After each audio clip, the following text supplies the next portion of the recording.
पूर्व मुख्यमंत्री भूपेंद्र सिंह हुड्डा ने कहा है कि चुनाव नजदीक आते ही आनन फानन में लाखों बीपीएल कार्ड बनाए गए। उन लोगों के कार्ड भी बना दिए गए जो कि इसके लिए अपात्र थे।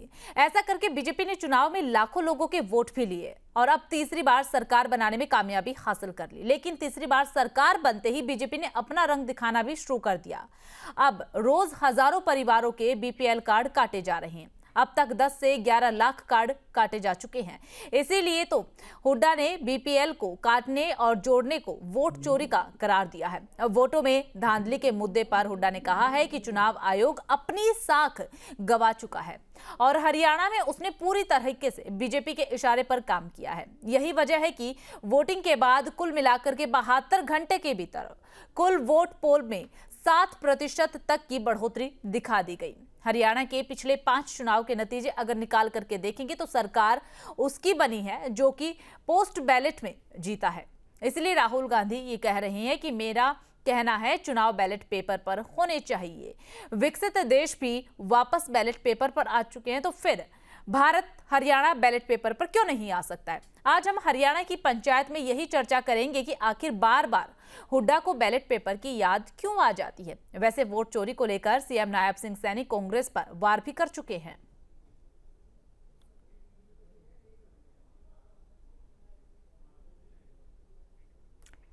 तो भूपेंद्र सिंह हुड्डा वोट चोरी को लेकर लगातार भारतीय जनता पार्टी पर हमलावर नजर आ रहे हैं और सीधे तौर पर कहा जा रहा है कि एक बार फिर से चुनाव जो है वो बैलेट पेपर पर होने चाहिए। तमाम विकसित देश ऐसे हैं जो कि बैक टू बैलेट पेपर आ चुके हैं, यानी कि फिर एक बार बैलेट पेपर पर चुनाव की प्रक्रिया वहां पर अपना ली गई है। फिर भारत जैसे देश में, हरियाणा जैसे राज्य में बैलेट पेपर अपनाने में क्यों आपत्ति है। लगातार राहुल गांधी वोट चोरी को लेकर हमलावर है। अब भूपेंद्र सिंह हुड्डा ने प्रेस कॉन्फ्रेंस करके बीजेपी पर वोट चोरी का आरोप लगाया। उधर नायब सिंह सैनी पलटवार भी कर चुके हैं।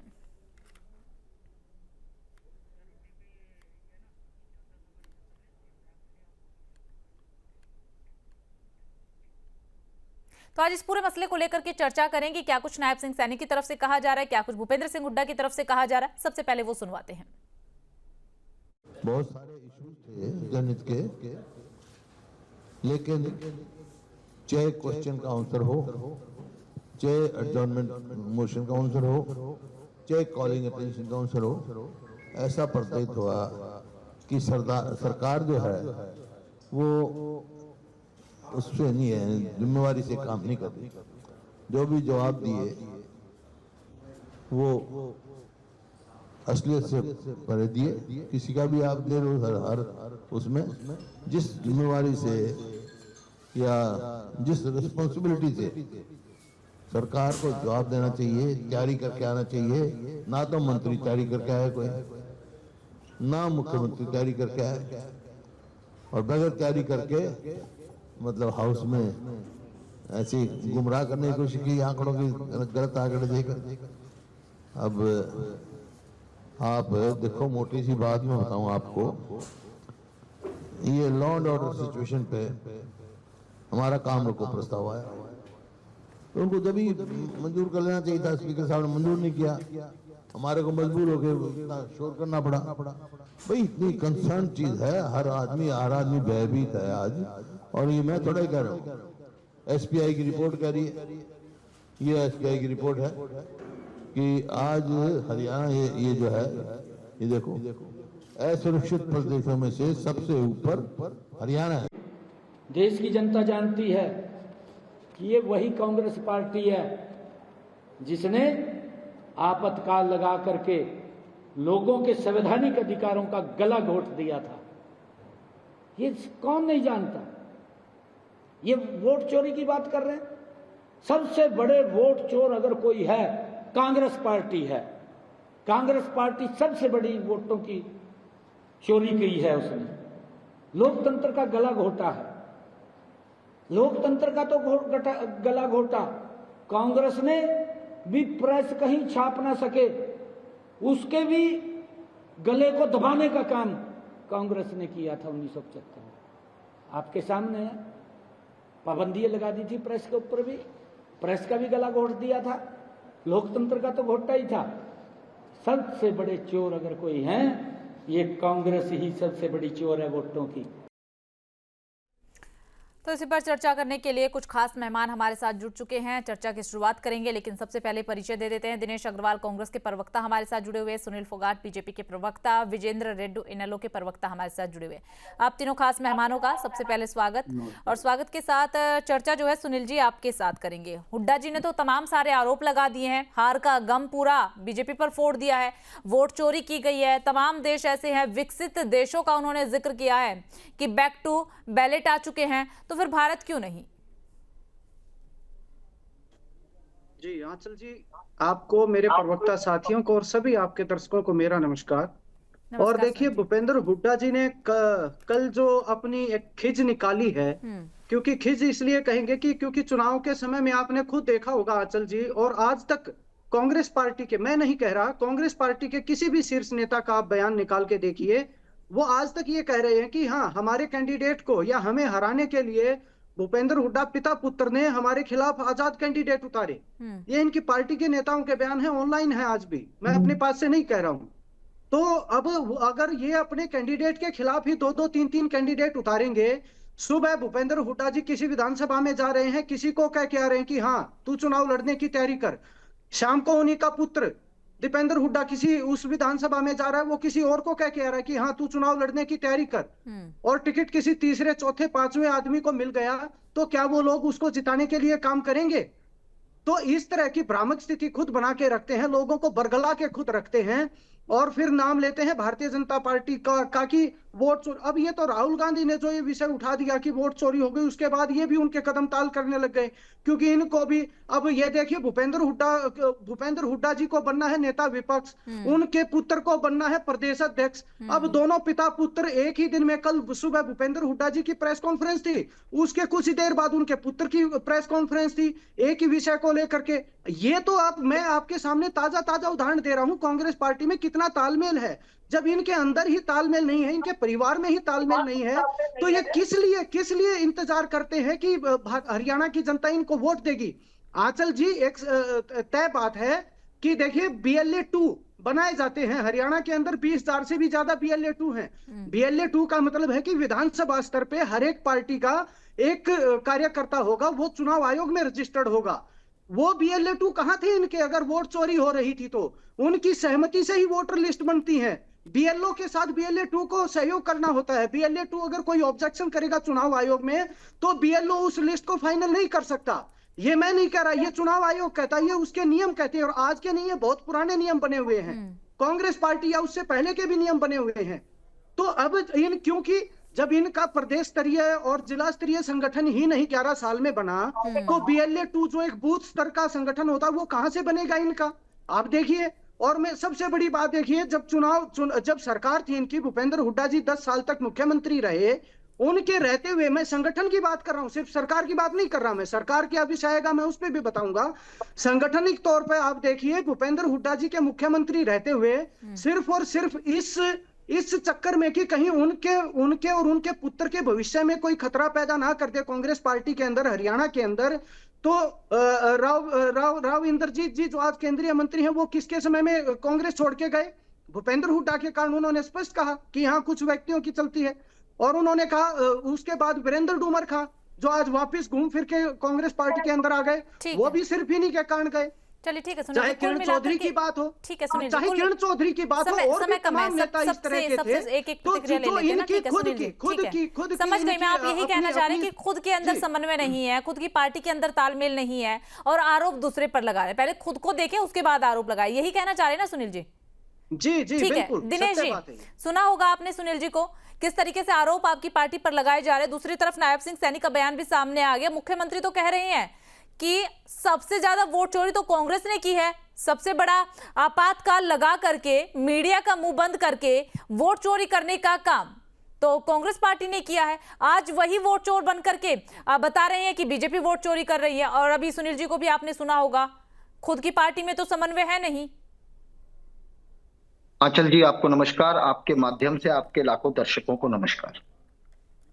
देखिए, जहां तक बात की मुख्यमंत्री ने इस बात की कि कांग्रेस पार्टी ने इमरजेंसी लगाई, दो बात उन्होंने कही है, इमरजेंसी लगाई। नंबर एक तो इमरजेंसी जो है लगाना, ये आपके संविधान के अंदर है। सरकार को अगर लगता है किसी भी जगह कि यहां जरूरत है तो वहां इमरजेंसी आज की सरकार भी लगा सकती है, वो गैर कानूनी नहीं था। लेकिन वो इमरजेंसी 19 महीने की थी, और 132 महीने से जो इमरजेंसी लगी हुई है देश के अंदर अघोषित, उसके ऊपर मुख्यमंत्री नहीं बोलेंगे। और रही प्रेस की बात कि प्रेस का गला घोटा, आज हिंदुस्तान जो है ग्लोबल इंडेक्स के अंदर प्रेस फ्रीडम में 152वें नंबर पर है। ये मैं नहीं कह रहा, ये विश्व की रिपोर्ट है कि देश के अंदर हिंदुस्तान में किस तरीके से प्रेस का गला घोटा जा रहा है।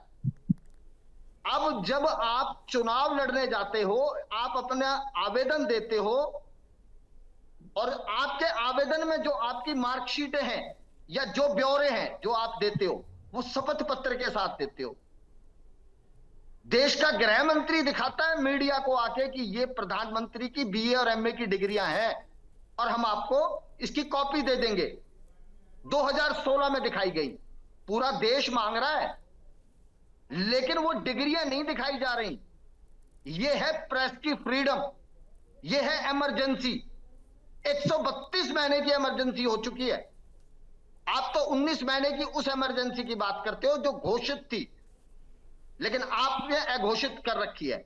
और रही सुनील फोगाट की बात, मुझे समझ नहीं आता, हम जो बात कहते हैं हम चुनाव आयोग के ऊपर कहते हैं, भाजपा क्यों बिलबिलाती है? मेरे बहुत छोटे से प्रश्न का उत्तर आज तक नहीं दे पा रहे। मैं उसी दिन से पूछ रहा हूं कि 5 अक्टूबर शाम को 6 बजे जब मतदान खत्म हो गया, रात को 9 बजे इलेक्शन कमीशन ने कहा 61.61% वोट डला है, और हरियाणा का कोई भी पोलिंग बूथ से काउंटिंग सेंटर तक का डिस्टेंस 2 किलोमीटर से लेकर 10 किलोमीटर के बीच में है। इससे ज्यादा कोई डिस्टेंस नहीं है पोलिंग बूथ से पोलिंग सेंटर तक, काउंटिंग सेंटर तक, जिसमें आपके 10 मिनट से लेकर 1 घंटे तक का समय लग सकता है मशीन को पोलिंग बूथ से काउंटिंग सेंटर तक ले जाने में। 6 बजे आपकी पोलिंग खत्म हो गई, 9 बजे आप डाटा दे रहे हैं 61.61%। आपने रात को 6 घंटे के बाद उस डाटा को बढ़ा के कर दिया 65.65%। और यहां पर भी नहीं रुका चुनाव आयोग। 8 तारीख को जब गिनती होनी है, उससे चंद घंटे पहले फिर दोबारा से कहता है 2.25% वोट बढ़ा दिए। 2,05,00,000 वोटर था हरियाणा में, आपके 2.25% का मतलब आपने 4.5 लाख वोट का झोल कर दिया गिनती से चंद घंटे पहले। कौन सी ऐसी पोलिंग बूथ था जहां से चलिए ठीक है दिनेश जी, इसका जवाब हम सुनील जी से लेंगे, लेकिन उससे पहले विजेंद्र जी का बाद में लेंगे। नहीं दिनेश जी देखिए, विजेंद्र जी भी हमारे साथ बैठे हुए ना, उनको भी चर्चा में जोड़ लेते हैं, फिर वापस आएंगे आपके पास। तो होने दो, मैंने अभी अपनी बात पूरी नहीं की। 10 सेकंड में कंप्लीट कर लीजिए सर। हाँ, मैं 10 सेकंड में कर रहा हूं। मैं ये कहना चाहता हूं कि वो चुनाव आयोग जिसने, जब वोटों की गिनती शुरू होती है, बैलेट पेपर जो आता है वो सरकारी कर्मचारी का आता है, पहले बैलेट पेपर की गिनती होती है, और बैलेट पेपर के अंदर 90 में से 78 सीटों के ऊपर कांग्रेस जीत रही थी, केवल 12 सीटों पे भाजपा थी। ईवीएम मशीन खुलते ही बीजेपी 48 सीटों पे हो गई। एक आखिरी लाइन और बोलूंगा कि क्या कारण था कि भारतीय जनता पार्टी ग्रामीण क्षेत्र की सारी सीटें हारती है और शहरी क्षेत्र की जीतती है, क्योंकि शहरी क्षेत्र की वोटिंग लिस्ट के अंदर ही घेर फेर हुआ है। ठीक है दिनेश जी, ठीक है, ये सवाल आपका ठीक है, इसका मैं सुनील जी से जवाब लेंगे, लेकिन सवाल इस पर ये भी उठ जाता है, ये तो आपकी पार्टी को मंथन करने की जरूरत है ना कि आपकी पार्टी वहां पर क्यों हारी है। विजेंद्र जी, आपके पास आते हुए आपको क्या लगता है, जो वोट चोरी का मुद्दा लगातार उठाया जा रहा है, बीजेपी कह रही है कि कांग्रेस ने अपने टाइम पे वोट चोरी की, कांग्रेस का कहना है कि बीजेपी वोट चोरी करके हरियाणा में सरकार बनाने में कामयाब हुई है, आपको क्या लगता है? आंचल जी, सर्वप्रथम आपके चैनल से जुड़े हुए हर गणमान्य व्यक्ति को इंडियन नेशनल लोकदल पार्टी की तरफ से राम राम, नमस्ते और जय हिंद। बहुत दिनों से हम ये सुनते आ रहे हैं, लगभग 10 महीने अभी हो गए चुनाव को। पहले इन्होंने, कांग्रेस पार्टी ने ईवीएम के ऊपर ठीकरा फोड़ने का प्रयास किया, हरियाणा प्रदेश में भी, पूरे देश में ही। और हरियाणा प्रदेश में फिर इन्होंने कहा कि पहले से ही हमारे को पता था कि 14 सीटों के ऊपर हेराफेरी की गई है, और उदय भान जी के पास जो उनके प्रदेशाध्यक्ष है मैसेज आ गया था के ऐसा बावरिया जी के पास, जो इनके प्रभारी थे। मैसेज आ गया था लेकिन हमारे को बताया नहीं, और वहां पर हैक की जा रही थी, मशीनों को हैक किया जा रहा था। जब इनके अंदर विवाद शुरू हुआ तो फिर इन्होंने संगठन के ऊपर फोड़ना शुरू किया कि भाई संगठन की वजह से हम हारे हैं। और फिर आगे विवाद बढ़ा तो इन्होंने एक दूसरे के ऊपर इल्जामात लगाने का काम किया कि उसने उसको हरा दिया, उसने इसको हरा दिया, बाप बेटे ने हरा दिया, उसने हरा दिया। और अब नई बात ये लेकर के आगे के वोट चोरी करके हमारे को हराया गया। पहला क्वेश्चन तो आंचल जी ये बनता है कि आखिर इनका स्टैंड क्या है? इनकी इतनी बड़ी पार्टी है, इतनी पुरानी पार्टी है, आखिर किसी एक स्टैंड के ऊपर खड़े हो तो देश और प्रदेश की जनता इस बात को समझने का प्रयास करे कि हाँ ऐसा हुआ होगा। ये तो हर दूसरे महीने अपना स्टैंड बदल रहे हैं और एक नया इल्जाम लेकर के आ रहे हैं, और ये बिल्कुल ही एक, मैं कहता हूं कि लोगों को भ्रमित करने का इनके द्वारा काम किया जा रहा है कि भाई वोट चोरी हुई। कहीं एक कोई ऐसा सबूत, मैं उसी दिन से जब से चुनाव हुए हैं ये अनेक तरह के इल्जाम इन्होंने लगाने का प्रयास किया इलेक्शन कमीशन के ऊपर, लेकिन एक भी प्रूफ ये कहीं नहीं दे पाए। अभी बिहार की SIR के ऊपर लेकर के इन्होंने मुद्दा बड़ा बनाने का काम किया, वोट चोरी कर रहा है इलेक्शन कमीशन, वोट चोरी करवा रहा है, सरकार के साथ मिला हुआ। लेकिन गजब की बात यह है, मैं अब भाई से निवेदन करूंगा इस बात का भी जवाब वो जरूर दें। SIR के ऊपर आपने इतना बड़ा मुद्दा बनाने का प्रयास किया जा रहा, जो कि असफल प्रयास है आपका। जब एक ADR संस्था, एक मिनट मैडम जी, ADR जो संस्था वो कोर्ट में जाती है, कांग्रेस पार्टी तो कोर्ट में भी नहीं जाती, कोई दावा भी नहीं ठोकती है। इसके अलावा जब सुप्रीम कोर्ट के आदेश से 65 लाख मतदाताओं की लिस्ट पब्लिक डोमेन में डाल दी जाती है और ऑब्जेक्शन मांगे जाते हैं, केवल मात्र 1 लाख ऑब्जेक्शन उसके ऊपर आते हैं। विजेंद्र जी, आपके सवाल सारे वही हैं जो लगातार कांग्रेस पार्टी को लेकर के उठ रहे हैं। आप तीनों खास मेहमानों का हमारे साथ जुड़ने के लिए बहुत बहुत शुक्रिया। आज समय इतनी ही इजाजत देता है। और फिलहाल देखिए, कांग्रेस पार्टी की तरफ से भी और भारतीय जनता पार्टी की तरफ से भी एक दूसरे पर वार पलटवार किया जा रहा है वोट चोरी को लेकर।